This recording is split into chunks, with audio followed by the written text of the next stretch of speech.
Hello friends, welcome to my channel. आज का जो हमारा वीडियो है that is about ovulation and ovulation test.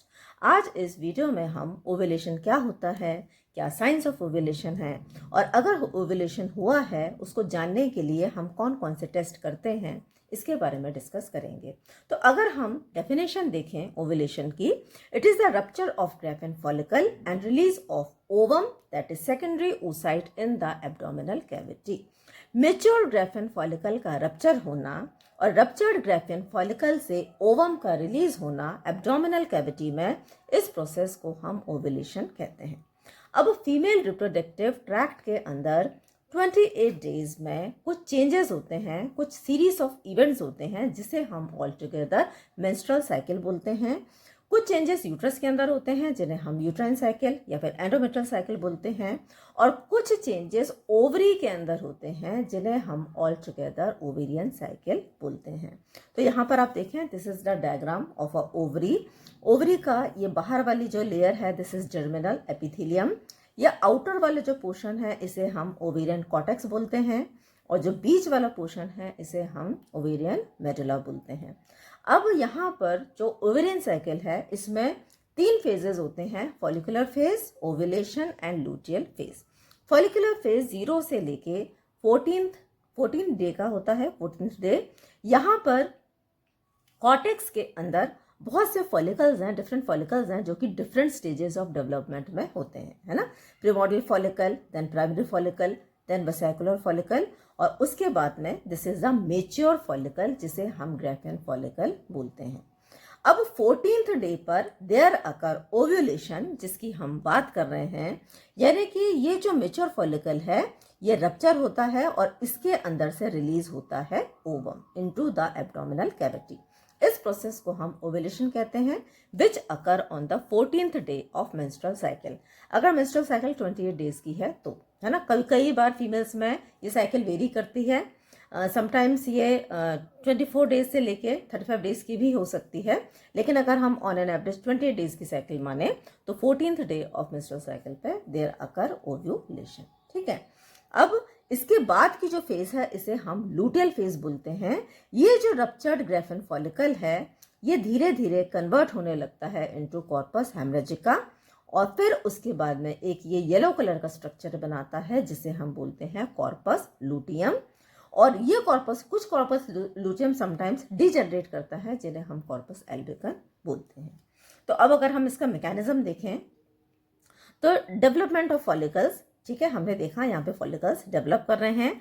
Maturation of Graafian follicle, ये एक फॉलिकल मेच्योर हो गया है जिसे हम ग्राफिन फॉलिकल बोल रहे हैं। Then movement of Graafian follicle to the periphery of ovary. अभी यहाँ पर ये देखिए सेंटर में है और धीरे धीरे ये फॉलिकल पेरिफेरी की तरफ ये मूव करना शुरू करते हैं। There is increase blood flow to the follicle. Follicle का जो ब्लड फ्लो है बढ़ जाता है। These are the arteries and veins, जो कि यहाँ पे वीनस ड्रेनेज और आर्टेरियल सप्लाई करने का काम करती हैं। Protrusion of follicle against ovarian capsule. अब ये जो फॉलिकल है धीरे धीरे आकर ये प्रोट्रूड करने लगता है, यानी कि ये जो वॉल है इसको इस तरीके से ये प्रोट्रूड करेगा। Formation of stigma in ovarian capsule. अब ओवेरियन कैप्सूल के अंदर एक प्रोजेक्शन टाइप का डेवलप होता है, आप ऐसा समझ सकते हैं इसको,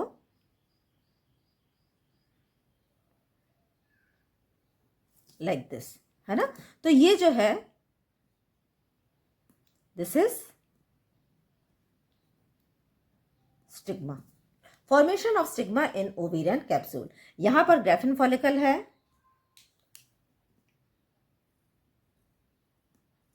ये ग्राफिन फॉलिकल है, और अब ये बिल्कुल वॉल से चिपक गया, और इसीलिए जो ओवेरियन कैप्सूल है इसके अंदर there is formation of stigma. अब धीरे से ये जो वॉल है ये डिसॉल्व हो जाएगी and there will be rupture of follicle. तो ये फॉलिकल अब रप्चर हो गया। अब अगर हम एक मेच्योर फॉलिकल को देखें तो मेच्योर फॉलिकल के सेंटर में there is a primary oocyte which is surrounded by a membrane zona pellucida. इसको कुछ और सेल सराउंड करते हैं जिन्हें हम क्यूमुलस ओफोरस बोलते हैं।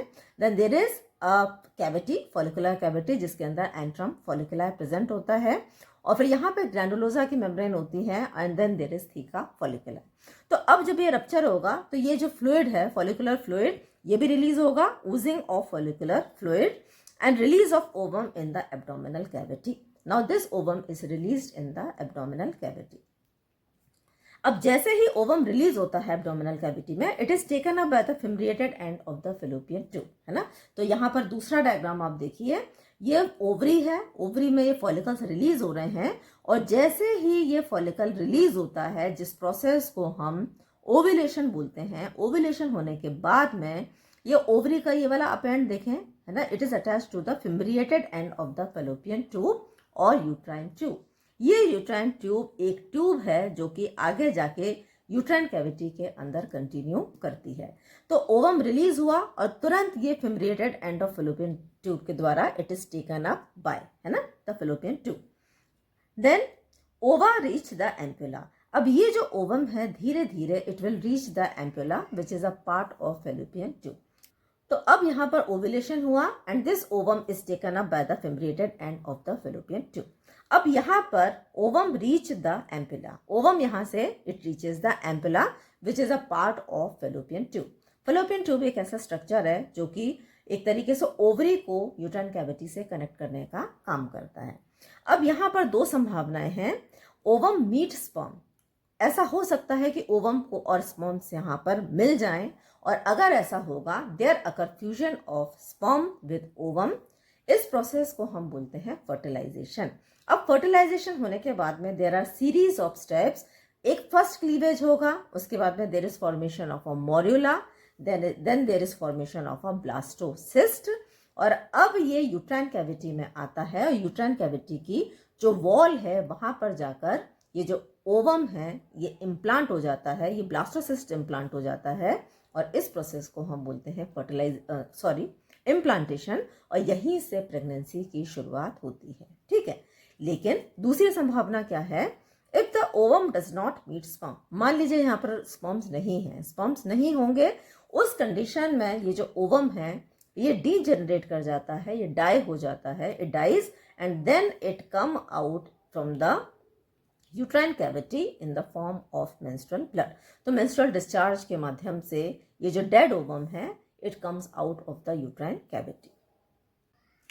अब यहाँ पे समझने वाली बात एक ये है कि हमने क्या बोला है स्टार्टिंग में, rupture of Graafian follicle and release of ovum यानी secondary oocyte in the abdominal cavity. तो अभी सेकेंडरी oocyte बेसिकली है क्या, तो यहाँ पर आप देखें थोड़ा सा, एक जो क्रोमोसोम्स नंबर हैं, टोटल 46 क्रोमोसोम नंबर होता है जिन्हें हम 2n नंबर से रिप्रेजेंट करते हैं यानी कि डिप्लॉइड, और जो n नंबर होता है दैट इज 23 जिसको हम हैप्लॉइड क्रोमोसोम्स बोलते हैं।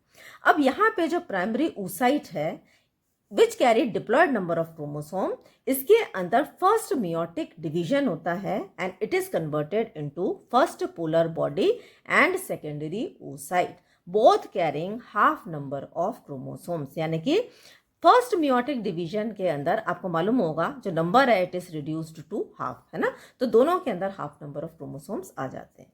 ये कब होता है, बिफोर ओव्यूलेशन। तो ओव्यूलेशन होने के ठीक पहले यहाँ पर ये जो ग्राफिन फॉलिकल है ये मियोटिकली फर्स्ट मियोटिक डिवीजन होता है और ये बनता है सेकेंडरी oocyte। अब जब ओव्यूलेशन होता है तो ओव्यूलेशन होने के बाद में ये जो ओवम रिलीज हुआ है ये क्या है एक्चुअली में, it is a secondary oocyte जो कि यहाँ पर पहले बन गया था, ठीक है। अब ये जो सेकेंडरी oocyte है जिसके अंदर हाफ नंबर ऑफ क्रोमोसोम्स है, it will undergo second meiotic division. कब, आफ्टर फर्टिलाइजेशन। जब तक ये जो ओवम है जो सेकेंडरी oocyte रिलीज हुआ है अब ये चला जाएगा फैलोपियन ट्यूब में, एम्पुला में, और जब अगर ये स्पर्म्स के साथ में फर्टिलाइज होगा उसके बाद ही इसके अंदर सेकेंड मियोटिक डिवीजन होगा and then it is converted into fertilized egg जिसको हम ओवम भी बोल सकते हैं and it releases second polar body.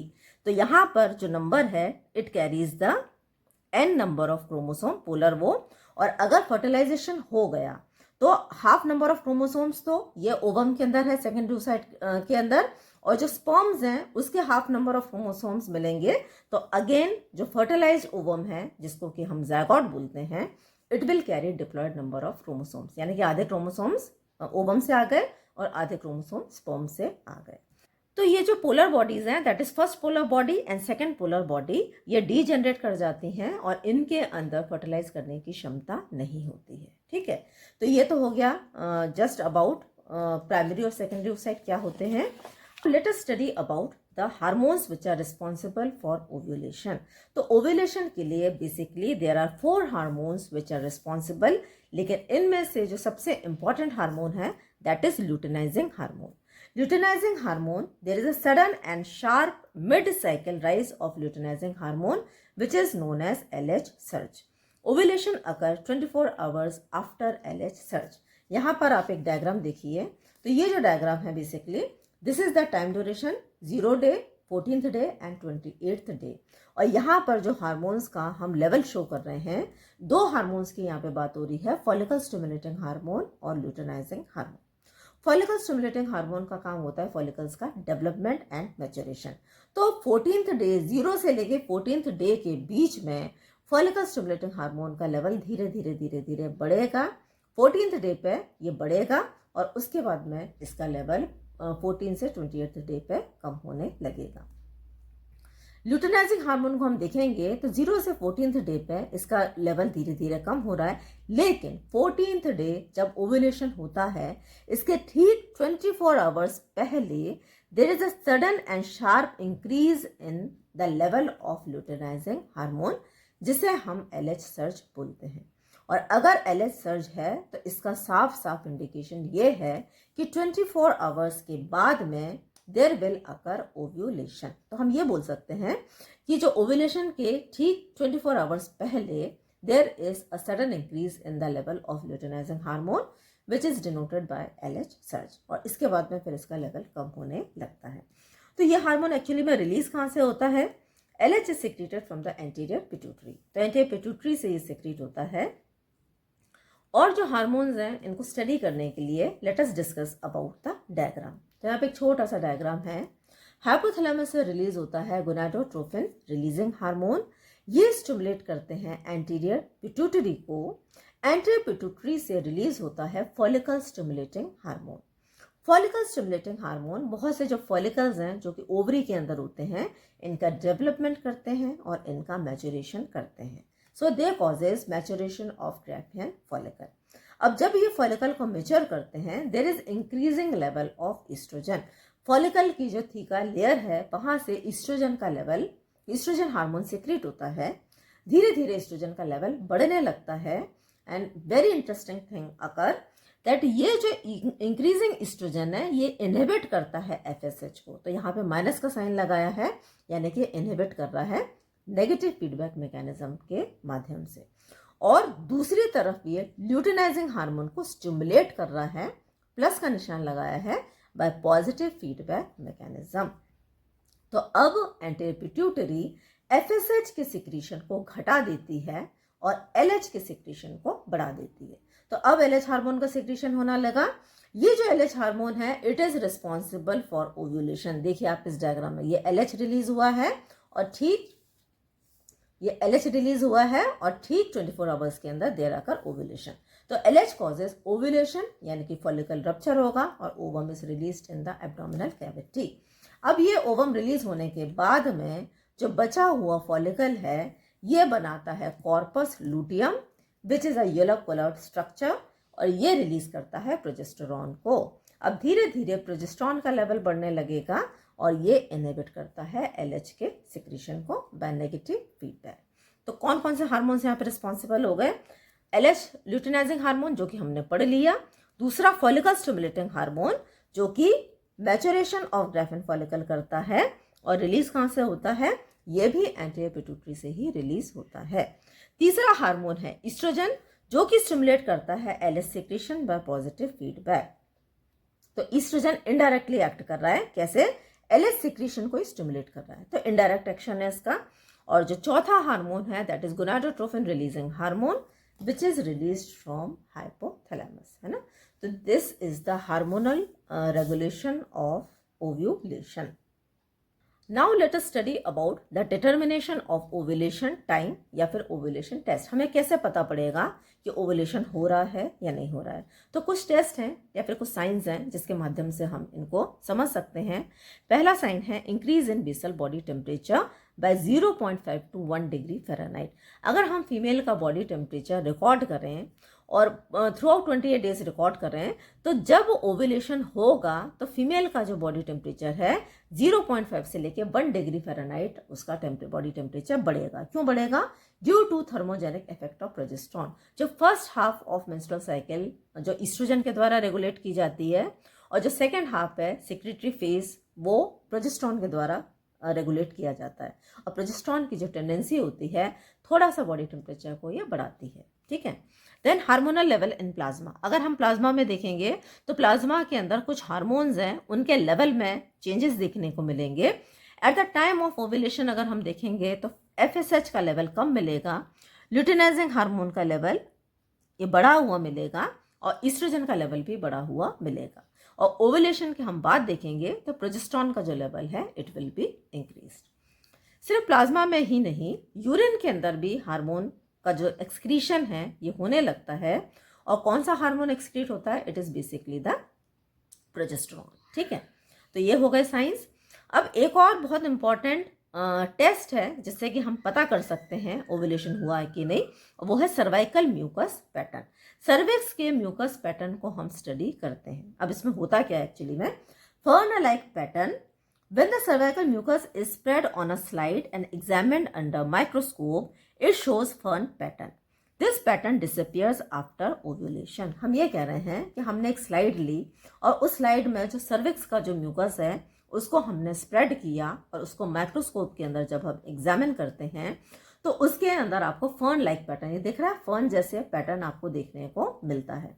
This pattern disappears after ovulation. अगर ओव्यूलेशन हो गया है तो ये जो पैटर्न है ये डिसअपियर हो जाएगा, जो कि इंडिकेशन है कि ओव्यूलेशन हैज अकर्ड।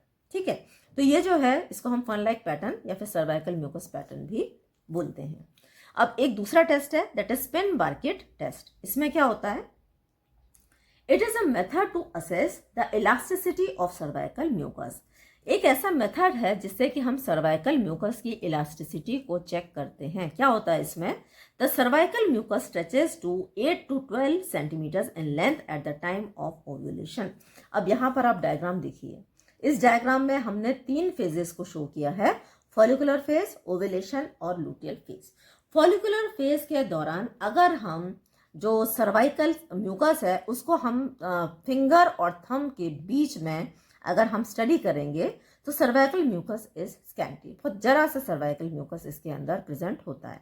ओव्यूलेशन के समय में it becomes abundant and elastic, और ये कितना स्ट्रेच हो जाता है? 8 to 12 सेंटीमीटर्स। इसकी जो इलास्टिसिटी है ये बढ़कर it becomes 8 to 12 centimetres in length. तो अगर ऐसा हो रहा है तो इसका मतलब क्या है कि ओव्यूलेशन हो गया है।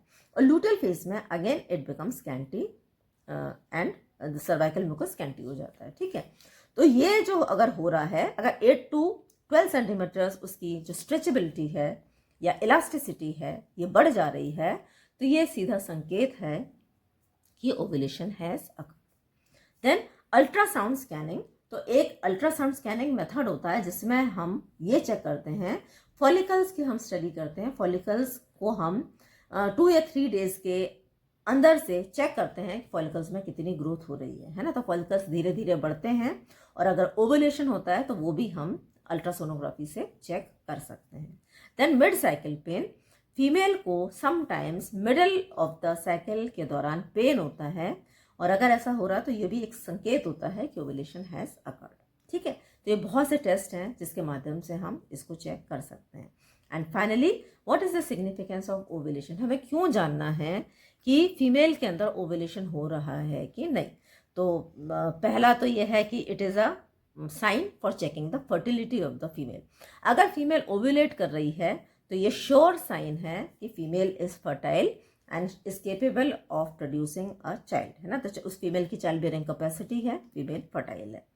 For conception, ovulation time helps a couple to plan family, जिसको हम रिदम मेथड कहते हैं। अब अगर कोई फीमेल है जो कि कंसीव करना चाहती है तो वो ओव्यूलेशन टाइम का एक तरीके से यूज़ कर सकती है फॉर बियरिंग अ बेबी, है ना। कैसे? अब इसको थोड़ा समझते हैं। ये 0 से लेके ये 28 डेज की साइकिल है।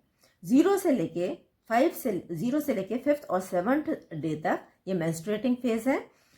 ओवेलेशन 14th डे पे होता है, तो 7 से लेके 16 तक ये वाला जो टाइम है it is a fertile period, और 16 से लेके ये जो 28 दिन का जो टाइम है इट इज़ इनफर्टाइल पीरियड। तो अगर फीमेल ओवेलेशन कब होता है 14th डे पे, तो 14th डे से कुछ दिन आगे और 14th डे से कुछ दिन पीछे ये वाला जो टाइम है it is most suitable time for planning pregnancy. अगर फर्टिलिटी चाहिए, अगर फीमेल प्रेग्नेंट होना चाहती है, तो इस दौरान अगर फीमेल अपने पार्टनर के साथ में मीट करती है तो बहुत ज़्यादा चांसेस हैं कि फीमेल कैन कंसीव और प्रेगनेंसी हो सकती है। ठीक है, अब and last is avoiding pregnancy, it is a natural family planning method. तो ये वाला 7 से लेके जो 16 डेज ये वाला जो समय है it is the most fertile period. अगर फीमेल फैमिली प्लानिंग करना चाह रही है और बच्चा नहीं चाह रही है, does not want a child, तो ये समय पे बहुत ध्यान रखना पड़ेगा कि सेक्सुअल एक्ट ना हो। अगर क्योंकि ये फर्टाइल पीरियड है, अगर सेक्सुअल एक्ट होगा तो बहुत ज़्यादा संभावना है कि प्रेगनेंसी हो सकती है ना। तो फैमिली प्लान करने के लिए भी इसको यूज़ कर सकते हैं, प्रेगनेंसी को अवॉइड करने के लिए भी इस मेथड को हम इस्तेमाल कर सकते हैं। तो ये था हमारा आज का वीडियो। तो आज हमने बेसिकली ओवुलेशन क्या होता है और कैसे होता है और ओवुलेशन टेस्ट क्या है इसके बारे में जाना। तो अगर आपको वीडियो पसंद आया है तो वीडियो को लाइक करें, चैनल को सब्सक्राइब करें, वीडियो को शेयर करें। Thanks for watching, have a good day.